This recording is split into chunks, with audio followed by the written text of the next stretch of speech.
Daphne Richards for Down to Earth.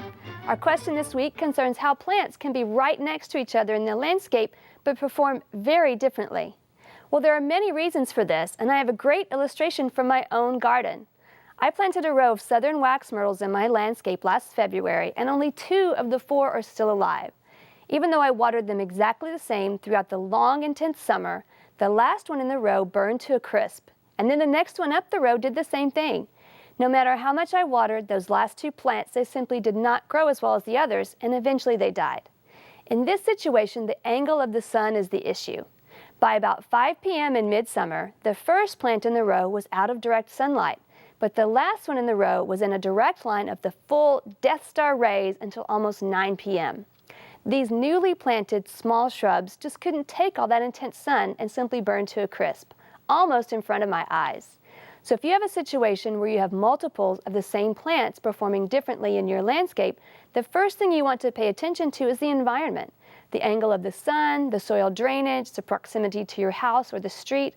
All of these slight changes in a plant's surroundings can contribute to big differences in plant health.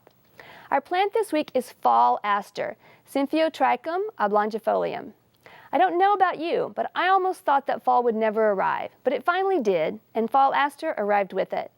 This is one of our great Central Texas natives that can always be relied upon to rejuvenate our gardens and our spirits after a long and hot and dry summer.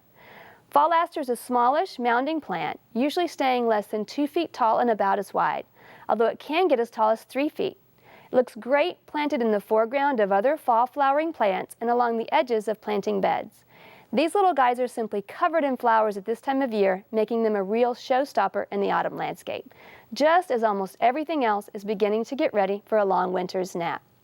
The flowers are a delicate blue-purple, almost periwinkle color with yellow button centers.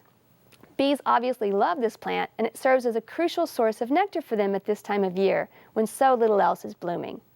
Fall aster is a perennial and is hardy all the way to zone 4, so it has no trouble at all with our winters here in Central Texas. Prefers well-drained soil and needs very little water once established, so be careful not to overwater it. And as with most of our native low-water use plants, fertilization is really not necessary. Cutting them back in the spring reinvigorates growth and makes the plants bushier and healthier and encourages the plant to form more flower buds.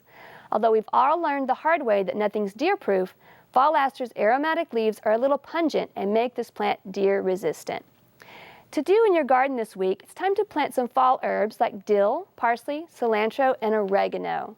We'd love to hear from you. Please visit klru.org/ctg to send us your questions or plants of the week from your garden.